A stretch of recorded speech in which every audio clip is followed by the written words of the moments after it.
Good morning, good afternoon, and good night. Welcome, one and all, to Monday Football Monday here on the SB Nation NFL Show. A reminder that we are presented to you by DraftKings Fantasy Sports. Check out what DraftKings has to offer this season with code SBNFL because life is more fun when you are in on the action. DraftKings, the crown is yours. Gambling problem? Call 1-800-GAMBLER. Age and eligibility restrictions apply. Void or prohibited. See DraftKings.com for details. As noted, this is the SB Nation NFL Show. You can subscribe to us, wherever you get your podcasts, Apple devices, Spotify, et cetera, et cetera. Leave a rating, write a review. Those things always make us happy. You can also watch us on the SB Nation NFL YouTube channel. When I say us, the incredible Rachel Prevet is on the ones and twos. As always, I am RJ Ochoa from Blogging the Boys. And with me today, the one, the only, the incredibly handsome and debonair from SBNation.com, Mark Schofield. Mark, JP's not here, which means you get all the toys this morning. I get all the toys. It's like, when, I've got two kids and one has a birthday and the other is sad, because they're watching their sibling get all the toys. I'm the sibling whose birthday it is. I'm getting all the toys today. It's very exciting. We were talking on the subject, I guess, of toys about Christmas. It's that time of year, the most wonderful time of the year, is I think what the trademark phrase is. We were talking about that, you, Rachel, and I, before we started recording. And I was going to ask y'all then, but I wanted to wait and ask while we were recording. And I would love to hear Rachel's response at the end. Is your family a Christmas Eve opener family, Christmas Eve dinner family, Christmas Day, Christmas morning opener? Like, this is, there's a division, I think, amongst, worldwide citizens on this. Yeah, what we typically do is we split it up with one side of the family. Either my wife's side will be Christmas Eve and then mine will be Christmas Day, or vice versa. So that's how we kind of split things up. Just makes it easier. And plus, that way the kids get 2 days, basically. They get Christmas Eve gift presentation, they get the Christmas morning gift presentation, and then obviously with that side of the family in the afternoon. So that's how we do it. Growing up, though, we would have like one present on Christmas Eve and then everything else Christmas Day. Okay. I've always been a Christmas Eve person.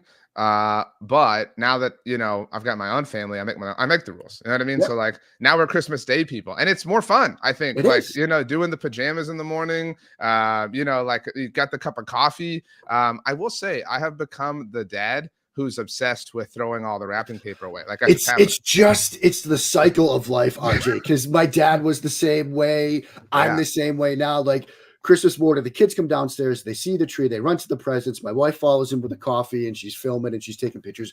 I veer off into the kitchen under the sink, grab the trash bags. You got to have two. You can't start out with one because you got to fill it up immediately. Right. And then just like Matt, like filling up the trash bags. It's just it's a rite of passage. Well done. By the way, a special shout out to the Schofields, some of our favorite audience members here on the SB Nation Mom and Dad Show and on Monday Football Monday. It's an interesting time of the year, Mark, because the NFL, like you and I just talked about our families, but the NFL hates them. The NFL is like, you have families, like you want to hang out with them and enjoy this time of year. The kids are, out of school and you got everyone visiting and things like that. Screw them. Watch our product. There was obviously a Thursday night football game that ultimately featured Brandon Staley getting fired on Friday. Brandon Gowton, Steven Serta, and I talked about that on TGI Football. There were also 3 Saturday games. Respect, but Saturday was like 14 days ago at this point in time. Like it was too far in the rearview mirror. Too far. I don't remember it. Yeah, so we're here to recap all of the Sunday action from Week 15. There are only 3 weeks left, and I'm starting to get some serious anxiety about that. I also did not prep you or Rachel for this, so hopefully you're both quick on your feet. We will not be here on Christmas Day, so everyone is aware. We will not have a show next week. We will be back, I believe, for TGI Football at the end of next week, but it's the last you're hearing of us for at least 2 weeks here on Monday Football Monday. So since this is technically our Christmas episode, Mark, like any kind of sitcom, or I don't know if like The Walking Dead ever had Christmas episodes, but any general television show. Right, you gotta have a Christmas episode. Yeah, we have to make it a Christmas episode. Yeah. So as we fly through all the Sunday games, what I'm going to do is offer a Christmas phrase to you. And I would like you, and you can remember process of elimination here, to figure out what game I'm hinting at that we are going to next. Oh, this should be fun. Does the game make sense? It makes sense. And some will be, I think, lyrics from a Christmas song. Some will maybe be like the title of a Christmas movie. And they're not all literal. Like, we're here to have some fun. Okay. Oh, I thought that you were going to play like a Christmas music or something. No. I'm sliding the slate of schedule of games in front of me, so I know what I'm working with here. All right. I wasn't prepped for this. I got to do homework. Wow, how could you be prepped? I didn't want to prep you like it had to be spur of the moment. No, this is spur of the moment. This is like a Scrubs episode where you're like getting whisked in to do an operation or procedure or like a tracheotomy in front of Dr. Cox, and you're so nervous about it.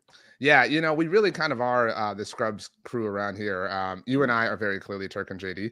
That would make Rachel Carla. I think that makes JP the janitor, maybe potentially, like because he's got that stern glow about him. That could work. Michael Kist is obviously Dr. Cox. Absolutely. So it all works around here. It fits together.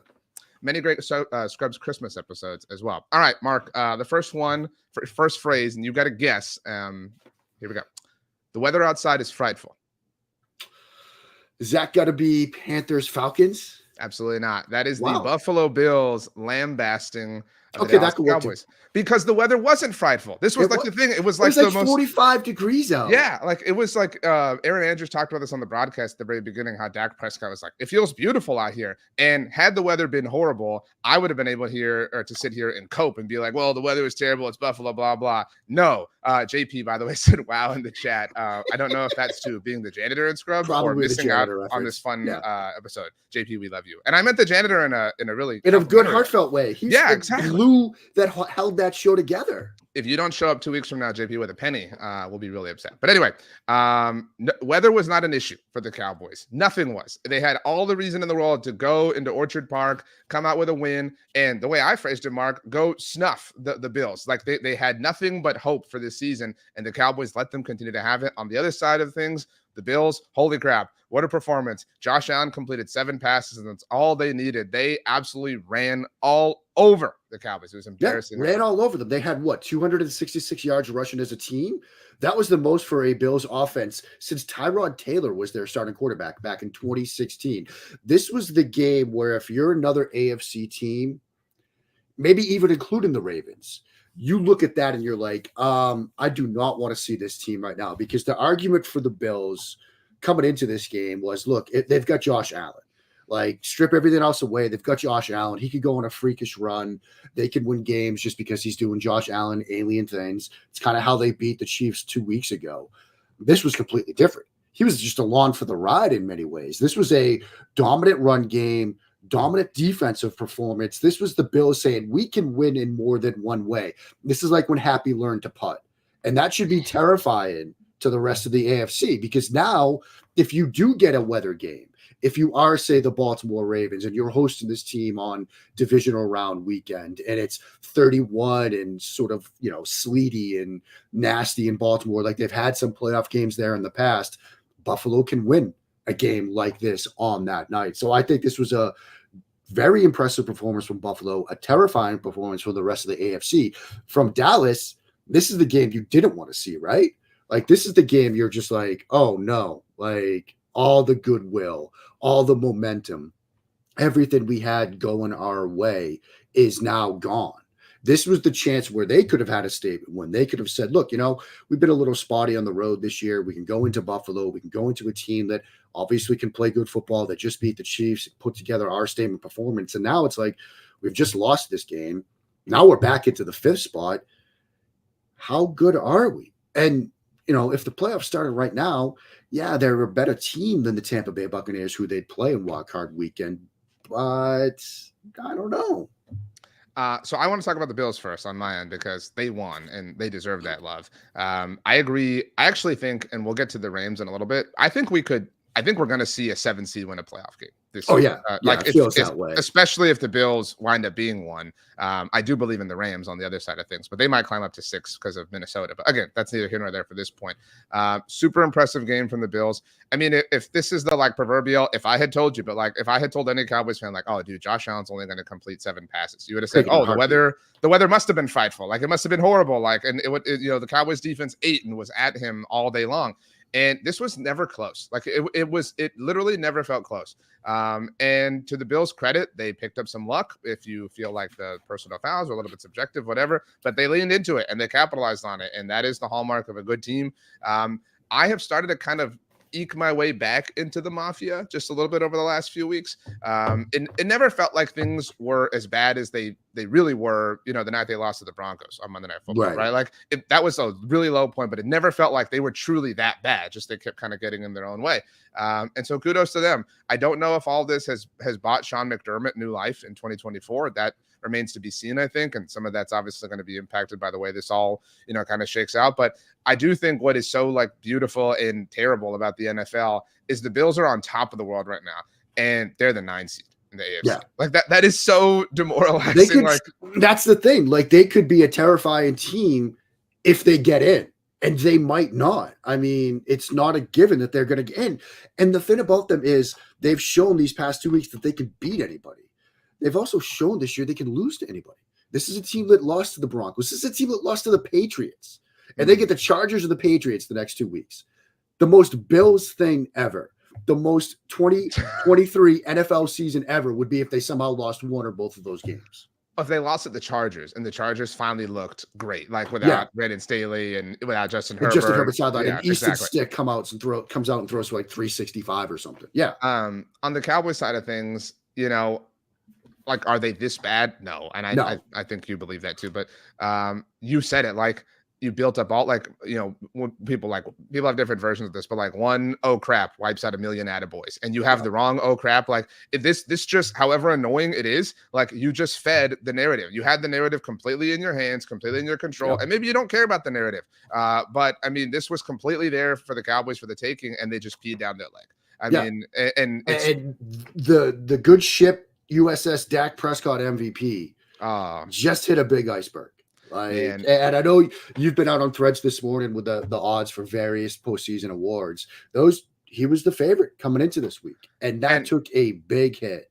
And it's so hard to get back to that, like a year from now, right? It's said you have to finish, like if you want it. And I think I don't mean to take shots at the Eagles here because the Cowboys deserve the shots, but like it's like you look at Jalen Hurts a year ago. It's so hard to get back and to kind of have everything go your way.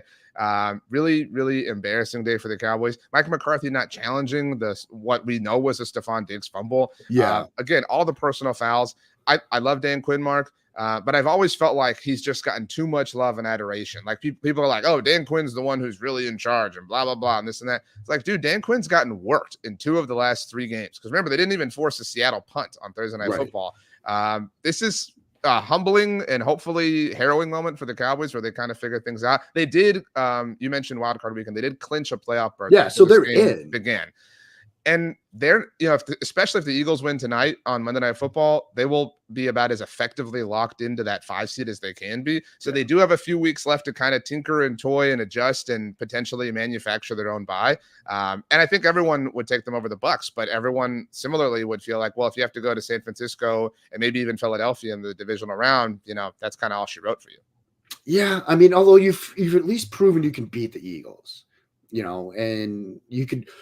There's a team that hung with them in Philadelphia too. And look, how confident are we in the Eagles right now? I mean, we could be talking tomorrow at this time and they'll have either beaten the Seahawks or maybe Jalen Hurts doesn't go because he's dealing with an illness and he's been downgraded and they lose that game and you're still right in it, for the NFC East still. But yeah, it's just Mike Tanier on Threads basically said it this way about the NFC. It's like everybody can get in, but the Niners are standing at the bridge into the playoffs with a bazooka, because that's how good they are right now. And so it really looks like which team is going to earn the right to go to San Francisco and stare down that. Let's get to our next game, Mark. Your clue is it's turbo time, which may be lost on a younger audience. I hope you've seen Jingle All the Way with Arnold Schwarzenegger. I have. That's the signature phrase of the action figure in question. It's turbo time. I'm going to go with Jets Dolphins. No. 0 for 2? 0 for 2. We'll see if you're able to get any of these. I don't know if we're going to get any of these, but we're going to keep trying. We actually are going to San Francisco because if anyone is Turbo Man in the NFL, it's the 49ers. They do not skip a beat. They do not miss ever. They are, and I don't know who the Turbo Man truly is. Like maybe it's Christian McCaffrey. That's what Brock Purdy believes. But I think what makes them so dangerous is it could be somebody every other week. It could be somebody new every single week. I've said on here before with you and JP that Brandon Ayuk is like the glue guy. And some weeks it can be him. Some weeks it's Deebo. Some weeks it's McCaffrey. Some weeks it's Kittle. Some weeks, yes, it's Brock Purdy. Now, this wasn't one of those days. I think I saw that like his 3 touchdowns all had like a separation of like 10 yards or something like that. It was like the most touchdown passes to a group of receivers with 10 yards of separation in history. But there are some weeks where he's had to play better than that and had to play a more sort of explosive type of quarterback play than just what he was asked to do yesterday, because so much stuff was schemed up open for him. But that's what makes them so dangerous on offense, is that Turbo Man could be somebody different every single week. And you've got to get ready for 5 potential Turbo Men as a defensive coordinator. That's a tough ask. Yeah, I mean, it's hard to feel like anyone can win the Super Bowl over them or beat them to the Super Bowl. Like this feels like the least destructible, the most indestructible version of this team that we've seen in the Kyle Shanahan era, potentially. I mean, the last time I really felt this way about them was the Colin Kaepernick emergence in 2012, because that was when the like RPO read option stuff was new. It was and it was like there's no one can stop this dude. And that was RG3's rookie year and Russell Wilson, and so it was all kind of happening in parallel. But they just were this monster, and amazingly they're on a collision course for the Ravens, not just next week on Christmas night, but probably in the Super Bowl again. I mean, like I don't know how to, like, what is the flaw in the Niners right now? What, like, injury, health? I mean, health, injuries, just beating themselves, like Kyle Shanahan overthinking things. Like when you're grasping for straws like this, that's how you know a team basically is a complete football team. They have so many different ways they can beat you, just not on the micro level with, it's Debo one day and it's Christian McCaffrey the other. Just on a macro level, they can run the football, they can throw, they can beat you defensively. This is a team that's defense is good enough that if it's a 17-13 rock fight, they could win that too. Like, they've got so many different pathways to win football games. That's what makes them so dangerous. And say hypothetically they do play the Ravens. Well, obviously they will, on Christmas night, but in a Super Bowl, if that gets ground down, if Lamar Jackson and company want to like drag that game into a slugfest, they can win that too. I don't really have a take on the Cardinals. I mean, I had said before that I thought the Cardinals might be able to play NFC spoiler. They do play the Eagles still. And they're kind of cute. I mean, they're kind of cute. They're not as bad as we thought. Like, remember early in the year with Gannon, it was like, this is silly. Like, he's going to be one and done. I think they're better than that. I think they've put themselves into an interesting place for next year. Like, they've got a lot of draft capital, obviously. And I think they're going to run it back with Kyler. I don't think they're going to force a quarterback pick. So Marvin Harrison, one of the top 2 tackles, like, they could certainly add some talent. Yeah, I think they're not as bad as we thought they were going to be, but they're not good enough to play spoiler. I do think that if Kyler finishes this regular season well, and if the offseason vibes are fine, I do think there's a take lurking out there, kind of like around August 2024, of the Cardinals are this year's Lions. Like the team who's kind of like built their program, tanked a little bit, accrued some capital. They'd have to, use it effectively, obviously, in the draft. Yeah, maybe. Like if it is a Marvin Harrison Jr. sort of thing, like, I always feel like it's more like their last year's Lions. Well, they're the team that's going to get some buzz, but they're probably just going to push for a playoff spot. They're not going to get in. Okay, but they're the Lions. Then the Cardinals in 2024 will be the 2022 Lions. But if there is a 2023 Lions team in 2024, I do think it's the Houston Texans. Like, they'll be the team that everyone is jumping in on. Absolutely, 100%. A little bit late because some of us around here were pretty early on that. Okay, let's move on. Your challenge, Mark, is Rudolph with your nose so bright. Won't you guide my sleigh tonight? See, we're not doing the Saturday games. I would have said Steelers Colts because of Mason Rudolph. Yeah, but it's not. Rudolph with your nose so bright. Won't you guide my sleigh tonight? I'll try Panthers, Falcons again. What would be the tie-in? The weather, because it was miserable. No, no, it's not. So I think it's funny when people point out like the literalness of Christmas songs. And sometimes I enjoy when people point out that like if they had been Rudolph, they would be like really petty. They'd be like, oh, hell no. Like, I'm not helping you now. Yeah, exactly. So in that sense, Baker Mayfield, we've kind of doubted him a little bit. And I don't know if you saw this. He became the first passer visiting passer in the history of Lambeau Field with a perfect passer rating, with a minimum of 5 passing attempts, obviously. I saw that when the Buccaneers tweeted that out Sunday night, and I had to triple check it. Like, he was awesome, dude. He was awesome, but I was like, first ever visiting QB at Lambeau to do that. I would have thought somebody had done it before. I mean, who's the quarterback in their division that, like, historically? No, but like that could have game, like, you know, Brady had played there before, so maybe he had done it, or like a Peyton Manning game, or maybe something. But Baker Mayfield, 22 of 28, 381 yards, 4 touchdowns on the day. I do think that Rachaad White is maybe the least talked about player in the NFL relative to like how much he's contributing to his team. Yeah. Like this. And I remain confident in the Cowboys visiting Tampa, but like this felt like the graduation of the Bucs from like, oh, you're just the like crummy NFC South winner to like maybe you're actually somewhat good and deserving of this playoff spot. Yeah, and it's weird because we've been down on this division for so long. Like, oh, somebody's going to win it, whatever. They're going to get just rolled in the first round of the playoffs. This Tampa team feels a little bit better than that. And it was weird because the day started with Devin White being ruled out for non-football reasons. And it's like, well, weird. Things are going to fall to pieces in Tampa Bay. And then they go out and do this. White was tremendous. You know, the 89 yards and 21 carries is just part of the story because of what he did out of the backfield, too. Had a touchdown catch on a really well-designed play with like orbit return motion and all sorts of stuff moving at the snap. Baker was playing extremely well. These weren't like checkdowns. He was ripping it downfield. He had a quintessential Baker moment where he got pulled down from behind. You know, he thought it was a horse collar, and the ref came over and was like, no, you like broke through the tackle, so we can't call that. He like flexed in the ref's face. It was like, again, just vintage Baker. They seemed for real. Like, I don't know if it's going to be good enough to win against the Cowboys in that hypothetical matchup. But they could. Like, it's a non-zero chance. I really thought that the Bucs would return to like complete and total irrelevance when Tom Brady finally left. And for like, I know it hasn't been like a long time. It was what, a 3-year run, but like for like newer NFL fans, like nobody ever cared about the Bucs. But before Tom Brady showed up, like they weren't. In fact, Gerald McCoy signed with the Cowboys in 2020 after spending a year with the Panthers, and he talked about what he was the most excited about was playing on primetime. He said he had played in primetime once in his whole career with the Buccaneers, and that game was against the Cowboys. You know what I mean? So like it just speaks to like how in the shadows they have been. And I give Baker a lot of props, and I feel like we have to give Todd Bowles a little bit of props here. Like absolutely, we have it. I think we did just like assume, kind of like New England, that it would just be like this Brady's gone and everybody sucks now. But like that's not like they're talented in their own right. They deserve some props.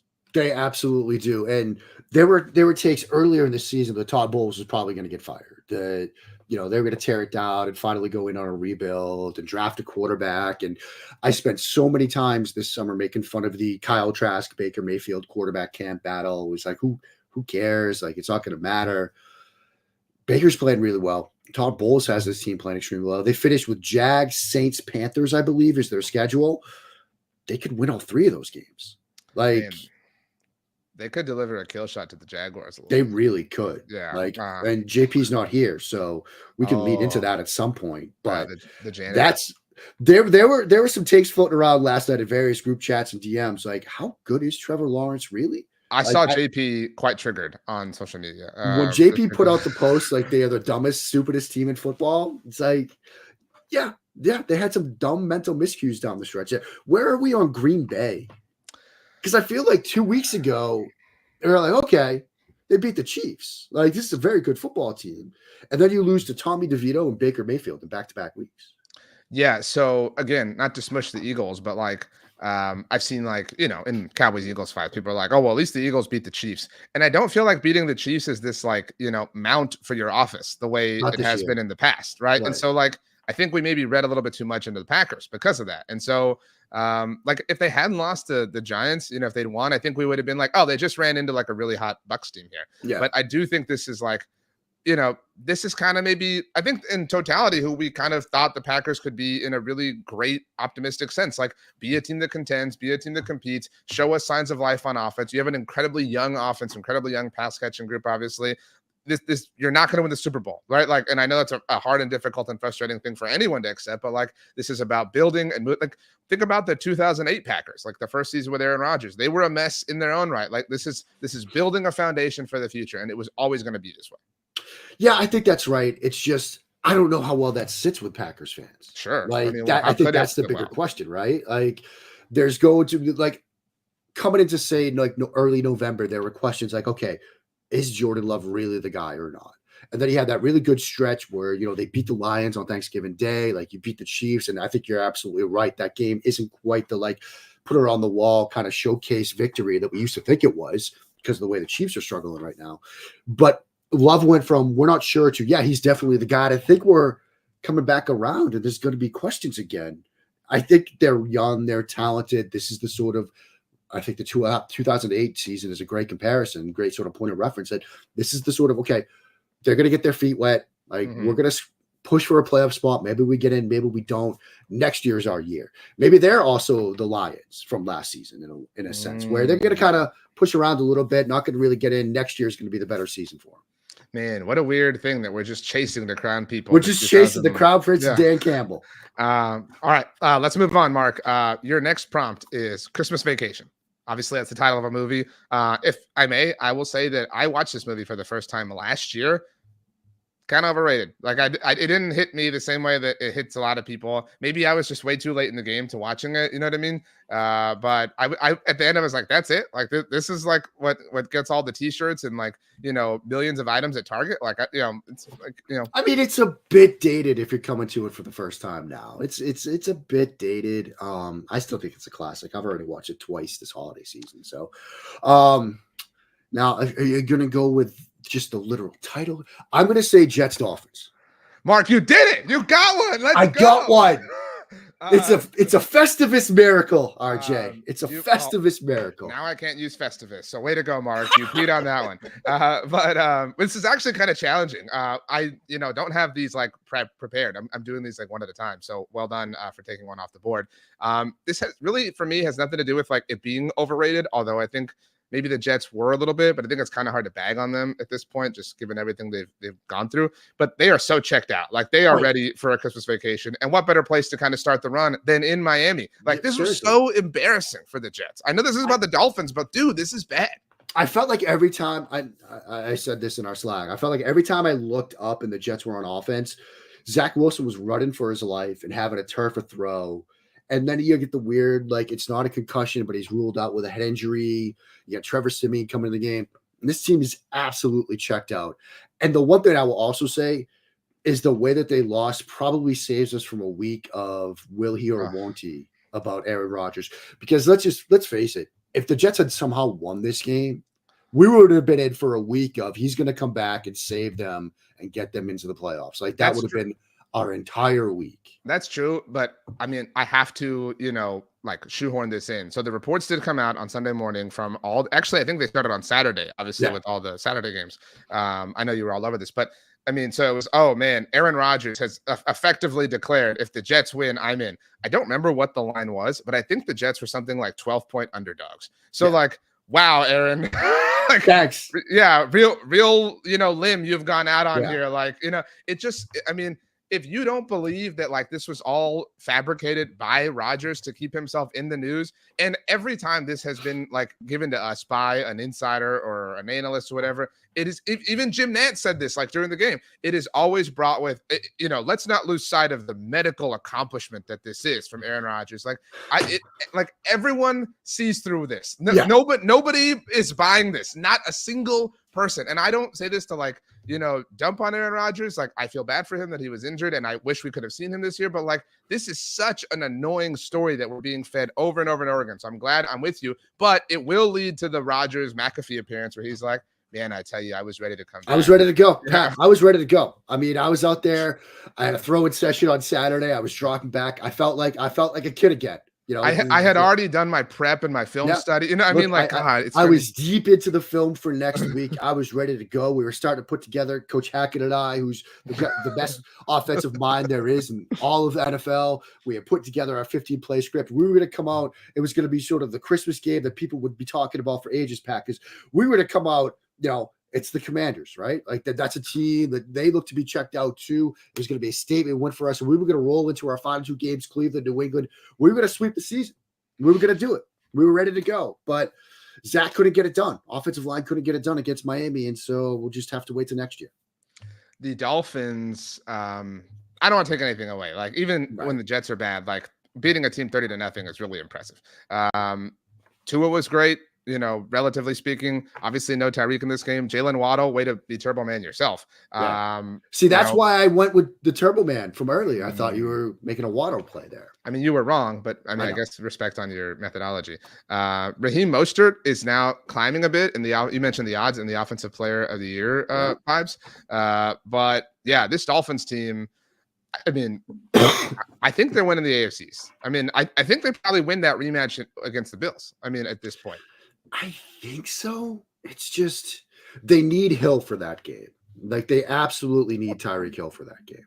If you're the Dolphins, and I'm asking somewhat selfishly, do you rush Tyreek back this week against the Cowboys? See, that's the thing. Their schedule these final 3 weeks is so tough because you get Cowboys, then you get Baltimore, then you get Buffalo. Like, I think what's crummy, again, if you're evaluating that, the Dolphins, you play on Sunday and the Ravens play on Saturday. So it's not like because I think in your heart, you're thinking, well, they could slip up to San Francisco, you know what I mean? Then we can be in position for the 1 seed, but you won't even know that when you play. Yeah. So you kind of have to, trust your gut. Wow. Yeah, I think you try to get them back. I mean, because Tyreek at 75% is still better than no Tyreek. And he's going to want to come back too. Sure. I think their mind this week was, look, you're 50%. We don't need you this week. Get yourself to 75, 80% for next week in the stretch run. That's what we need. What did you think, by the way, of Stephen Ross doing the Jalen Waddle? He's going to stop that. He's going to stop that. Like, no, we can't have, 75-year-old billionaires doing the Waddle in the suite. Like, no. I agree with you, but let me say that I realized when that happened that Stephen Ross is who David Tepper so badly wants to be. You know what I mean? Like the billionaire. That is just a incredible phrase right there. No, but like, I mean, the like billionaire whose team is like thriving and who gets to like do however, name it is a Waddle on national television. I'm just generally against, billionaire owners dancing like that. Like when Jim Irsay was dancing in the locker room a couple weeks ago, it's just like, nah. Like you can celebrate and stuff like that. At the banquets they go to every weekend, you think that they're the ones actually on the floor cutting it up? Oh, that's just 30 NFL owners doing the electric slide or something. It's a group of people like doing the YMCA, maybe the Cupid Shuffle. You know what I mean? Like that's kind of it. That's all they got in the repertoire. It's lunchtime, man. Can we move on? We are going to move on. Your phrase is one single word. By the way, I started to feed these to Rachel so she could have the banners prepped, and she correctly guessed Dolphins Jets too. So the completely and totally simpatico. So we'll see if Rachel's able to get this with you. Your phrase, and she knows it, is mistletoe. So where are you taking us here? Remember, process of elimination. You're whittling down. Mistletoe is what we're going with here. Chiefs Patriots. That is wrong. Rachel doesn't know, by the way, what it is. So Rachel, hopefully you guessed it right yourself. We are going with mistletoe is kind of a game of chance and a game of luck, right? Like if you kiss somebody when you're underneath it, so you gotta, maybe strategically line yourself up like, oh, I see them walking under. Now I gotta make my move. Have you ever, by the way, like found yourself under mistletoe? No, it has never happened to me in my entire life. I don't think that happens to anybody. I think it's just in movies. Yeah, I think you're right. It's kind of a weird thing to like if you would have saw us, like we went to a holiday party Friday night, okay? And if we had shown up and there were kids there and stuff, it was like a family thing. It wasn't just all adults, and there was like mistletoe hanging. It'd be kind of weird, right? It would be weird to be like, you're right. I think it would be something that like, college kids do or whatever. Yeah. And so, they'd be like, oh man, John and Jane found themselves under the mistletoe. And then the party's like, kiss with like their solo cups in their hands. So it is a game of chance in a theoretical sense, but it also is something that I thought was revitalized in recent history when Justin Bieber had the song called Mistletoe. So I don't know if that's on your Christmas playlist, but it should. It's absolutely not. Well, it should be. Okay. Anyway, Rachel did get this correct because a game of chance that had a great twist that made it better was Bears Browns. This game looked over. This game was gross. It was done. And the Browns, behind the, just like beautiful gray beard and grisliness of Joe Flacco, found a way to dig deep to get it done and win it in regulation. I mean, I thought this was going to overtime at the very least. The Browns, Joe Flacco, and what they have going on is really fun. And I think, I know a lot of people have like a problem with the Browns. Certainly do not fault you for that. But as far as this football team, like the amalgamation of players they have right now, the way they cobble wins together is really entertaining. It's really fun what they're doing right now. And to think that they're on their fourth starting quarterback, somebody that was like a street free agent just a couple of weeks ago. And now they're very much in the driver's seat for a playoff spot. And with that defense, do you want to play the Browns? Like if you're a team like Jacksonville, because that's the matchup right now. That's the 4-5, Jacksonville, Cleveland. Do you want to see the Cleveland Browns? Do you want to see Myles Garrett? Do you want to see what Joe Flacco is doing right now? And what's fascinating about this game is that it's not like Flacco played great. Like he threw 3 picks. Like it wasn't going well. But in the clutch moment, makes that incredible throw to Cooper where he like splits 3 defenders. Then he gets the 2 big throws to Njoku on the final drive. The defense gets the 3 and out to give him a chance to win it in regulation. This is a super fun team to watch. And you think about what they've got left in terms of who they play. Houston, which, they got to win, but kind of struggling right now because Stroud was out and, wasn't a pretty win against Tennessee. You get the Jets, who, as we said, they're on vacation already. And then you might have a spot locked up by the time you play the Bengals on the road in week 18. I really wanted to believe that I'm a big Matt Eberflus fan, first of all, because of his time with the Cowboys. He's a great human being. And I've always just kind of had a soft spot for the Bears franchise. So when he took over, became their head coach, I was in, you know what I mean? And I really wanted it to be great. And I love Justin Fields. And obviously he has his haters. I love DJ Moore. So again, like it was all kind of coming up RJ. So I had allowed myself like a week ago to be like, maybe they kind of finished strong, and they had been looking, decent. And Montez Sweat's played really well since they traded for him, et cetera, et cetera, et cetera. So I thought, and I picked them. I picked them to beat the Browns. I picked them to cover, which I think there was 3 points. There was a push here, so I mean, not totally wrong. But man, dude, like, how do you blow this game? Like, how do you blow this? I don't know. I'm so curious, and I'm going to be fascinated to see what they do this offseason, because you could see a path where they talk themselves into the like Giants, Daniel Jones plan, right? Where it's like, we're not going to draft a quarterback, but we're not going to pick up the 5th-year option, and we're going to just build around it. And maybe you play great and we decide that we have to give you a new deal, or maybe you're not great and we got to move on, but we've at least added talent around the next quarterback we add. Like they can go a couple of different ways. As for which one they pick, I don't know. If I had to harbor a guess, I think you kind of, if you're sitting there first overall, you probably just have to draft the quarterback unless somebody gives you, 3 first-round picks in exchange for it. But yeah, I wanted to believe in this Bears team. I wanted to believe in this team coming into last year and even a little bit into this year. And it just hasn't clicked for them. And a lot of it's defensive, and you'd expect them to be better on the defensive side of the ball. Justin Fields is still a very good athlete and can make some big plays, but the passing game is not what you want to see from an NFL offense. It's still maddeningly inconsistent, I'd say. And then, okay, so Cleveland comes back and ties it, get a first down, and at least get to shove to overtime. You go 3 and out. Browns against the AFC South winner in the playoffs.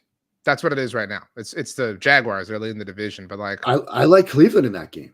Okay, like whether it's Houston or Indianapolis, if they pull it off, all 3 of them right now. Yeah. I mean, CJ Stroud changes the calculus a little bit, obviously, but a little bit, but like they still looked a little off without Tank Dell. I mean, I know the game against the Jets was a bit of a weather game, but I'm still taking them. I mean, the one that I think I'm having the toughest time with is probably the Colts. You're saying the Colts are the team you think stands the biggest chance, the best Yeah. chance. Okay. Yeah. Okay. Well, we get to see Houston take on Cleveland this week. Like, remember we had that Houston-Denver game a few weeks ago that was kind of like, big for playoff implications. This will be massive. Massive. So looking forward to that. All the Christmas vibes and whatnot. The Christmas vibes continue and roll on here, Mark. So Rachel is 2 for 2. She's got 1,000% batting average. She's destroying me. Well, she didn't have chances at the first one. So, maybe that makes you feel better. So our prompt now, Mark, is Happy Xmas, War is Over, which is the title of the John Lennon song, obviously. So this is Christmas. I don't know if we're allowed to sing that, like whatever, right? Copyright issues. Yeah, sorry, Kist. But you get my point. Happy Xmas, parentheses, War is Over.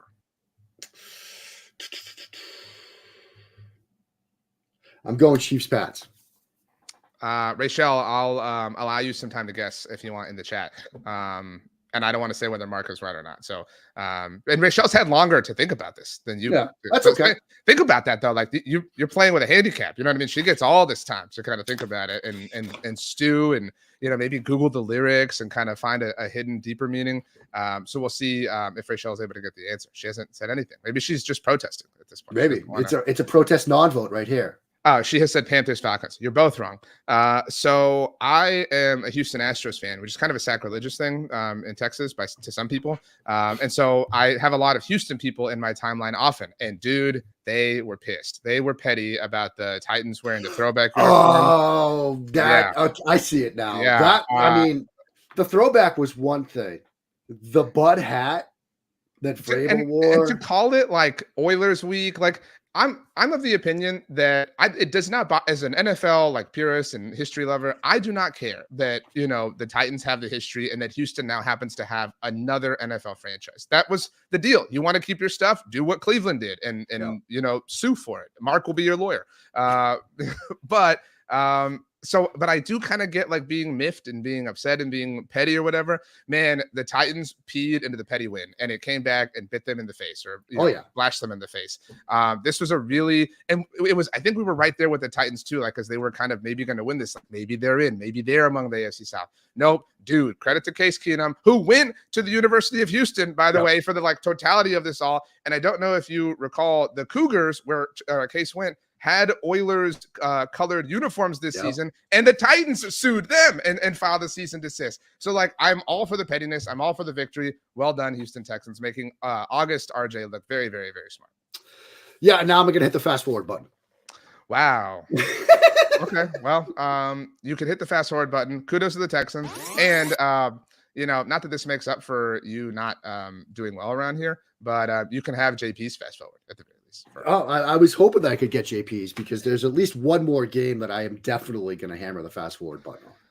Well, it can't be on the team that he covers or you cover. I know. So, we're sticking by those rules. Those are the rules. Anyway, I didn't have a chance to prep Rachel for this one because you fast forwarded. I wasn't planning for that. See, we're all on our toes around here. But nevertheless, we're going to Christmas special episode. That's what always happens in a Christmas special. Like unexpected things happen. Like somebody gets stuck in traffic, Okay, so we're going to go with Last Christmas, and I'm going to buy you and Rachel each some time to think, and I'm going to tell you a really embarrassing story about me. When I was a sophomore in college, I went and played racquetball with my friend Mike, and we play racquetball all the time. And at the time, Glee had just become like, speaking of sitcoms and television shows, it had just become a thing. And they released a version of Last Christmas that I had heard. And so Mike and I are playing racquetball. And I'm like, dude, I heard this great Christmas song, before, or like earlier today. What is it? Oh, it's called Last Christmas. Oh, wow. Yeah. How that's cool. And I said, yeah, Glee wrote it. I don't know why I thought this or said this when I was 20 years old, but it just felt like it made sense in my mind. And Mike, mid racquetball just kind of is like, no, they didn't. And I was so like hell-bent on being right that I said, yes, they did. And I was arguing this point that I had no like proof of in my mind. But at that point, it was simply about winning the argument. Mike stops mid racquetball, goes to his iPhone with the old brown YouTube icon. Yeah, exactly. And he's like, Wham wrote this song. And I learned a very hard lesson that day about standing up for something you have no concrete proof in. So Last Christmas, what's your guess? Let's see here. I can't see a game that fits here. I got to be right at some point. Let's go Giants Saints. Your guess is Giants Saints. Rachel has said this is tough. LOL. She went Panthers Falcons again. That is incorrect. We are going with the Baltimore Ravens and the Jacksonville Jaguars. Ravens winning on Sunday Night Football 23-7 because, like last Christmas, the Ravens are a perennial annual hit. No matter what happens, come December, they're going to be dominating. They're going to be atop the charts. They're going to be amazing. And the Jaguars, I do think we're still, sorry, JP, hearkening back to last year. We're still giving them a little bit, and maybe, and I saw JP kind of saying this on social media, maybe some of the expectations this year were inflated by the way they finished last year, which again, last year, I'm cheating just a little bit here. This was, I think, a proper calibration of the AFC playoff picture. This is who the Ravens are. This is who the Jaguars are. In a tough game where sometimes things aren't always going your way, you got to be able to grind it out, and the Ravens were able to do that. Well, I mean, I come back to JP's point from last night, which is the Jaguars are the stupidest team in football. I mean, they made a lot of head-scratchingly curious decisions.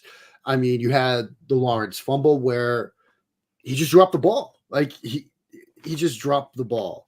You have their clock management at the end of the first half where they get to play down near the goal line, and rather than spiking and give themselves 2 shots, they run a play and you throw an outbreaking route to a slot receiver short of the end zone. Like it was just a lot of curious decisions by that team. Ravens are legit. Like, and Lamar Jackson's one of one.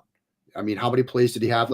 The scramble, sack avoidance, throw to Likely was just, there are maybe 3 or 4 people on the planet that can do that. And he's one of them. Like, what do you do? And it was similar to last week where Aaron Donald probably had Lamar Jackson wrapped up 3, 4, 5 different times and he escaped and somehow made plays. Now, their running back went down, the young running back whose name's escaping me right now, and it's a season-ending knee injury, and you hate to see that.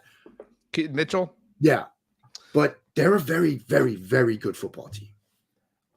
I am kind of upset that the Ravens and Niners are playing next week because I feel like they both deserve to be the 1 seed in their respective conferences, and this is going to ruin one of them. I also feel like I kind of have felt this way about Dallas's recent games. Like, it doesn't really mean anything, like, you know what I mean? Like we're going to walk away like, oh man, like one team really proved something. Like, oh, you mean the 2 teams who are both already in the playoffs? Because Baltimore clinched on Sunday as well with the win. And we didn't mention it, but San Francisco not only clinched, but clinched the NFC West. So like, whoa. Absent, I think the only result that would surprise me would be like a Baltimore blowout. Like, I think that's the only result that would like really surprise me. But if Baltimore wins, not going to surprise me. They're a good football team. All due respect to the Ravens, but if San Francisco blew them out, I don't think we would be like shocked. You know what I mean? Be like, well, Baltimore's kind of struggled a little bit offensively. You know what I mean? And maybe it's not a good matchup. We've seen the Niners blow out some other good teams like Dallas, like Philadelphia. Like, yeah, that would the only surprising result I think would be if it were like 42-10 Baltimore. I'd be like, okay, well, what did we miss here? But if it's like 2017 Baltimore, it's like, okay, these are 2 very good, perhaps evenly matched football teams. If it's 2017 San Francisco or 42-10 San Francisco, like those would make sense. A Baltimore blowout win would just kind of leave me like, all right, well, what did we miss about San Francisco? It is kind of, what's the Anquan Bolden Bowl, which by the way is the most like, I'm sorry we beat you in the Super Bowl trade ever that has happened between 2 teams when Baltimore sent them to San Francisco. This is also the MVP Bowl, I think. This game, I know we're talking about Sunday's game, but like, it feels that way, right? It's going to be Brock or Lamar based on the narrative of this game. But also on narrative, I do think like it was a weird game for the Jaguars. The end of first half sequence from Trevor Lawrence was really bad. I mean, like from your friend, talk about narrative. Like I do think that's kind of flying under the radar. And also, there was the report after this game that from Doug Peterson that Trevor Lawrence has entered the concussion protocol. Yep. What? When did he get hit? When did that happen? Like it was a second half hit. That was all that we were told. And he had that weird moment at the end of the game too, where he's like shaking out his arm, and you're thinking, oh, did he hurt his shoulder? Did he hurt his elbow? Like, yeah, and he missed a lot of throws in this game. Like, and last week when he comes back, he didn't practice. Like, there were moments when he was not on the same page with the receivers, and you could see that. You could chalk that up to, as Collinsworth kind of did throughout the first half of this game, like, oh, so this is the difference. Like, he gets to practice all week, and he's crisp, and he's on time, and he's in rhythm, and he's on the same page with the receivers. That sort of fell away into the second half. He missed some throws. Like, he had a one hopper to Ridley or an out route or a comeback route on the right sideline where it's like, and he started doing this after that. it didn't seem right. So maybe he's hurt. Maybe he's hurt again. I don't know. But they're crashing back to earth here. Like a couple weeks ago, it was like, hey, are they one of the best teams in the AFC? Now they're tied with Houston and Indy, and they have tiebreakers on both teams. They have a very favorable schedule. But, when you are sort of reaching for the favorable schedule / tiebreakers argument, that tells you the direction of where your team is right now. Well, think about the line, Mark. Last Christmas, I gave you my heart. We did. We gave it to the Jaguars. And the very next day, they gave it away. They really have. See, I didn't get that deep. Oh, That's the game, dude. I mean, I can't apologize anymore. No. The game is the game. Don't hate the player, hate the game. By the way, did you think the Zay Jones play was or was not a touchdown at the end of the game? Nick, near the end. I did not see that as a touchdown. I did. I was kind of with it. I also I think it's such like at this point, I don't need a ref in the booth because at this point, like if you're not telling us what's going to happen, like what are you doing here? Except for because he was adamant that it was a touchdown, and my wife and I were watching it. We were like pausing it, we were like freeze framing it. We were both just kind of like it felt like there was one more clench as he was going down. Like he didn't have complete possession until there was that extra clench to his shoulder. By that time, he was out of bounds. That's what it looked like to us. Okay. Are we ready to move on? I'm ready to get another one wrong. Can't wait. Next up for us, Mark, is one word again, kind of like mistletoe, but not a song, at least not to my knowledge. Eggnog. Before you answer, what are your thoughts on eggnog? Not a fan. Okay. Rachel, you can let us know what you think as well. It's just not for me.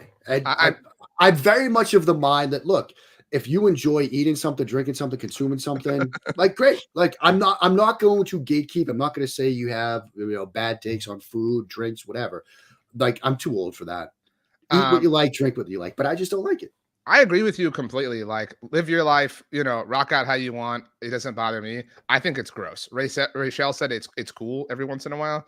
At least Rachel's not, slamming this back in June. You know what I mean? Okay.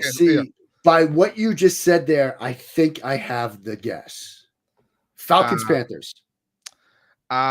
So I'm gonna let Rachel guess while I'm gonna buy her some time while she guesses. You just kind of jump to it, talk about fast forwarding, like you know what I mean? Well, I mean, you're still here just talking about I saw a window, I took it.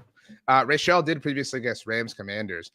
You both now have two because it is Falcons, Panthers. To me, my interpretation and presentation of eggnog is that a lot of people don't like it. It's often a mistake when you try to do it and try to do it in an advanced way. I mentioned college a little while ago. When I was in college, we did eggnog pong, like the first time we ever did like a Christmas party. Horrible idea. Awful idea. That sounds like a bad idea. Well, and like the ball got all sticky. You know what I mean? Like it was horrible. Like it was just I've never had any good experience or like association with eggnog. And it's kind of how I feel about this game. Maybe it was cool to people who like appreciate awful football and think that like that is cool, like the football sickos of the world. But like, no, this was not for me. This was an awful, awful, awful game, including the weather, which you have talked about many times. Yeah. I mean, look, I was waiting for that. Like, this looked like like they showed at one point a group of guys like shirts off, and I'm like, even that doesn't look like fun. Like, even if you're like 23 and you're home from college, you're back with your high school friends, you're like, hey, let's go to see a football game, and you're just trying to have fun with it. Right. Even that didn't look like it would be fun. Everybody took their turns dumping on the Panthers for the lack of fans in this game. The weather, I would imagine, had at least something to do with that. Yeah. But yeah, like who's showing up to watch a 1-win team in December in a rainstorm? I mean, yeah, the ticket was 45 cents, but the food, the parking, the time, the weather, like it's more expensive than just 45 cents. Wow. Okay, Mark, you and Rachel are tied here. You've had more cracks at the bat or cracks at the apple. So, I mean, kind of says a lot about you and your success in this game. But next up, the verbiage is this is how I gave it to Rachel. Any Christmas Hallmark movie. So that's the verbiage. Any Christmas Hallmark movie. That's what you're going off of here. By the way, we fast forwarded that game. I don't know if that was obvious. I know we had this. Okay, so I'm going Rams, Commanders. You're going Rams, Commanders. Rachel guessed that previously. I don't know what she's going to guess right here, but I will give her some time as well. She has gone with the Saints Giants game. You're both wrong, guys. Taylor Swift was at the Patriots Chiefs game wearing a beanie in some cooler weather. You know what I mean? Like this, like of course it was a Christmas movie. Like the global pop star sensation shows up to like cheer on her her significant other, all-star tight end who's really not playing that way. And Christmas Hallmark, or I guess Hallmark movies in general, are pretty chalk, right? Like the way they tend to go from a story standpoint. This was kind of chalk. Formulaic. Yeah, this was kind of formulaic. I guess maybe is the best way. I know it was a little bit tight and cute and contentious. Like it was only tight and cute and contentious because Kadarius Toney is Kadarius Toney. That is also a chalk thing. At this point. Yeah. So your thoughts, Mark, on your team falling yet again? I mean, I wasn't surprised. I mean, I didn't think there's, I did a little piece for our fantastic Arrowhead Pride newsletter about this game. Shout out to everybody over there at Pete and Company. The only way that they were going to potentially pull off the upset was if they played perfect on offense and triple covered Travis Kelce. They maybe slowed him down a little bit, but they got enough out of everybody else for the first time. And this is a Patriots offense that is struggling. And I still don't know if I'm comfortable saying that the Chiefs are one of the better teams in the AFC. In fact, I'm probably not.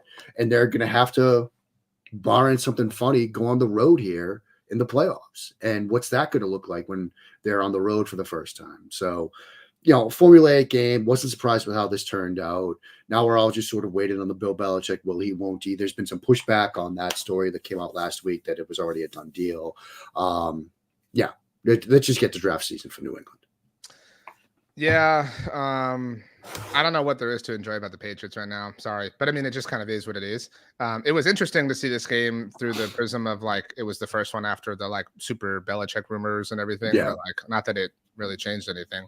I'm kind of with you on the Chiefs. I do there's a lot of, advanced data to support that Mahomes is playing really well, but like Travis Kelce's not. I know that, he seems banged up. Right. I think that's it. It's not like Travis Kelce is suddenly bad. Agreed. I think he's just banged up because he's the guy you double and triple cover. He's the guy you're going to jam off the line, and he's the guy you're going to focus your attention to. And he plays a rather physical position in a physical sport, in a physical style of play where he's barreling into people and trying to get extra yardage. I think he's just banged up right now. The Kadarius Toney thing continuing to be a thing is amazing. And how can you trust him at all? I don't think you can at this point. I think it was Kyle Brandt that I heard on Good Morning Football this morning that was like, he must just be incredible in practice, right? Yeah. to where fantastic. Yeah. Yeah. To where Mahomes and Reed are like, oh, we got to trust him. What I mean? It's really bad. I mean, and it was a win. And so they kind of stopped the bleeding from last week and all that stuff. But and the frustration is still there too. With Mahomes, you saw the frustration again on the sideline after that throw that was a perfect ball that went right through his hands for an interception. It led to a touchdown, and Mahomes is spiking the helmet and he's yelling on the bench, and it's just generalized frustration. Yeah, but that was the underlying thread line to the frustration last week when he lashed out at the refs. It was, this guy let us down. Now this week it's this guy let us down. At some point that boils over. Wow. I wouldn't say that it's a tough scene for the Chiefs, but it's a different scene than it's a new scene, and we're going to learn a lot about this team, about Andy Reid as a head coach and Patrick Mahomes as a leader, because they're being tested in ways they haven't been tested before. And look, if they come through this and they win in the wild card round and they win a divisional game on the road, and then they go on the road to the AFC Championship and they get back to a Super Bowl, it will be a very impressive run for them. But if they don't, what will that say? I think it'll say that they're human and the NFL's hard. Probably. Not easy. All right. Speaking of hard, that's what this game has been for you and Rachel. You both have each gotten 2 correct. I don't know if you've kept tabs, Mark. We have 2 games left. Rachel is aware of this as well. So you're both going to offer a guess, and this is, not purposefully, but effectively a double or nothing, question. You win this game, either you tie if you both pick the same thing, or you take the whole thing. So the last 2 games left, so the audience can play along as well if they're listening at their own pace, are the Saints beating the Giants and the Rams beating the Commanders. The 2 prompts are Sugar Christmas Cookies. That's one prompt in and of itself. And Feliz Navidad is the second prompt. So you each have to match the 2 prompts to the 2 games. I really hope you go in alternate directions, obviously, so we can have a defined winner and loser. I'm stalling. I'm treading water so y'all can think. And I'm ready. Mark is ready. Okay, Rachel has. What is your guess, Mark? Don't look at the chat. I already looked at the chat. So Okay. I'm gonna switch mine just because we're gonna switch it up then. So I'm going Feliz Navidad for Rams Commanders. But just to be clear, that's your Christmas gift potentially, because your instinct was to assign Christmas cookies to Rams Commanders, right? Yeah. That's what Rachel did. Yeah. So I'm flipping it because we gotta have some, because a good Christmas episode has some drama at the end.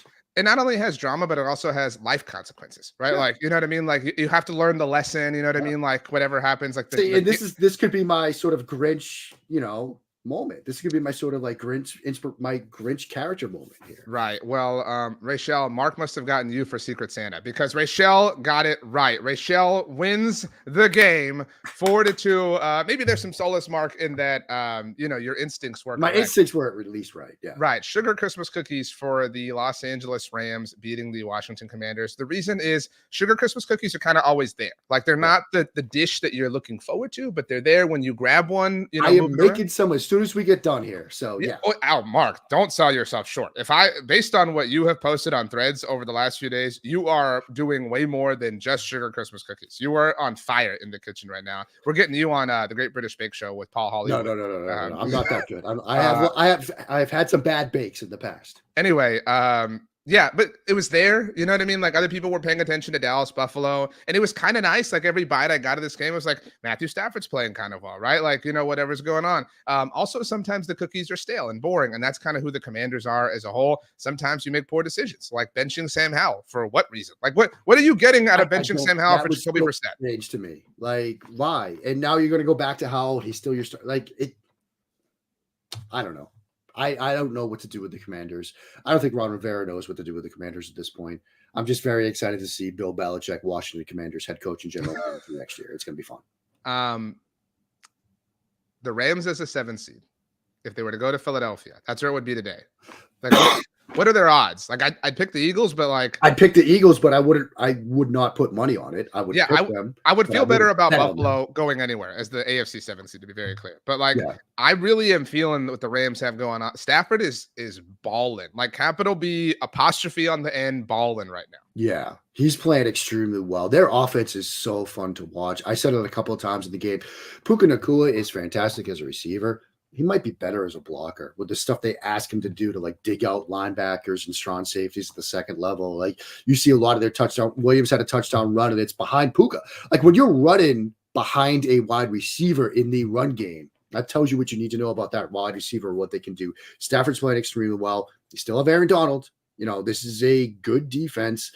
The Rams are a team that I would not want to see. And look, they get Saints Giants the next 2 weeks. That Saints game Thursday night, that's a playoff game, because right now they're the 7 and the 8.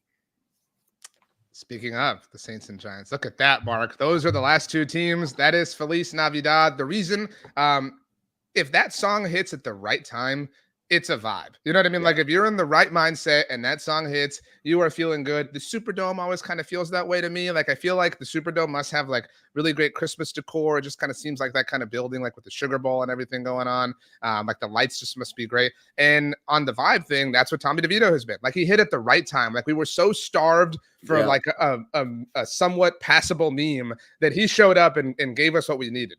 It did not translate into another win. And I think people are a little bit out now. This was, I still don't know what to make. I still don't know. Like I would use JP's fast forward on this. Honestly, I don't know what to make of the Saints. Tommy DeVito's agent showing up in the like National Italian American Sports Hall of Fame suit, which was green, was an absolute Christmas holiday vibe. Like that was incredible. But yeah, I don't know what to make of the Saints. The Tommy DeVito story was fun. I think this was probably sort of like in the past couple of weeks, at least last week, didn't get sacked 7 times in this game. Like seemed like he sort of took a step back. Maybe we're not going to see this like storybook ended where he wills that team into the playoffs, but I think he's at least done enough that he's probably going to be part of their conversation and playing going forward at the position. But I don't know what to make of the Saints, and it would not surprise me. They're going to see the Rams this week. That's a game in LA. Would it surprise you if the Rams blow them out? Like, no. No, I mean, we've been talking about like who's going to be last year's or 2 years ago's Lions next year. The Saints are going to be last year's Chargers in 2024. Like the team, like, oh, I'm no longer taking the Saints seriously. You know what I mean? Like that, I'm out. I'm never predicting the Saints again. Blah blah blah. Like they are really, wearing out all of the. I don't want to call it goodwill, but like they were an NFL staple from 2006 through 2020. Yeah, and coming into this year, how many people? I mean, I put my hand up first. Like, oh yeah, that's the Saints division to lose. They get this most stable quarterback situation in Derek Carr. Like, yeah. It was their division to lose. They had a super friendly schedule, including their division rivals, but like, man, I'm so out. And the Tommy DeVito thing, that suit was great. I mean, like normally stuff like that would bother me, like when someone's being a little bit too ostentatious in their moment. But dude, run with it. You know what I mean? Like, man. Like, these moments. This is a lightning in the bottle kind of moment for both DeVito and his agent, and they're making the most of it. Kudos to them.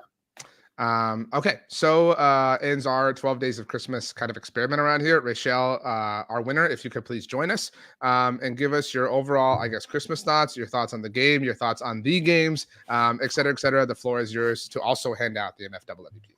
This was a lot of fun. It was a challenge because I'm not good at these type of games, especially with the holidays. So it was definitely a challenge, but it was a lot of fun. Probably one of the most fun episodes recently that we've done. Yeah, man. RJ, great call on that. Wow, JP not here for that. So what does that say about him that he went out the fun factor? Mr. Established the fun, kind of missed out on the fun. Yeah, this was a fun one. My bigger takeaways from this week were the defensive end. I'm gonna butcher his name, Tano Passanio. I think that's how you pronounce his last name. He had a really big performance, career game for him. He had 3 sacks, and so that was huge. And then also just seeing Joe Flacco like balling out of his mind, that was pretty nice for him. So shout out to Joe Flacco for that. But today you both did a phenomenal job. I think it was really, really hard because RJ, you came up with the idea to like. I'd give it to RJ. You were quick on your feet, so being able to like guess these. I'd give it to Mark. No, I'm giving it right back to RJ. No, Rachel, you get it. Rachel gets Rachel, she won. That's right, she won. Rachel gets it. Oh Rachel, it's Christmas time. We're all given. You know what I mean? Sure. You don't ever get to win them, so you get the Christmas, and yours is special. Yours has it looks like a tree. You know what I mean? It's all sparkly. Like ours is just lame and bronze. Whenever we win them, like yours is really cool. So congratulations to Rachel, our MFWP. Who do you want to thank? I want to thank my parents. I want to thank my niece. Just turned 1 on Friday.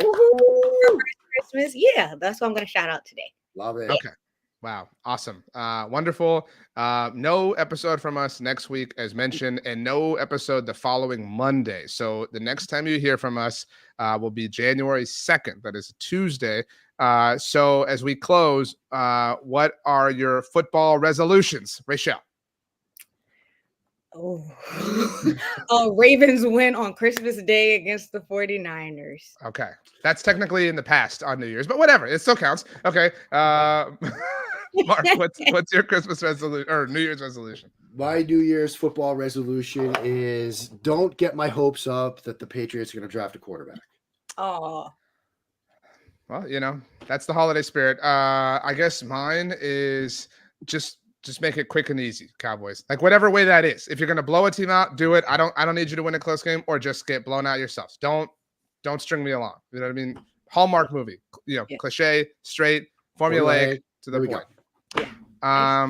All right, let's get out of here. Rachel, the final word is yours. Merry Christmas.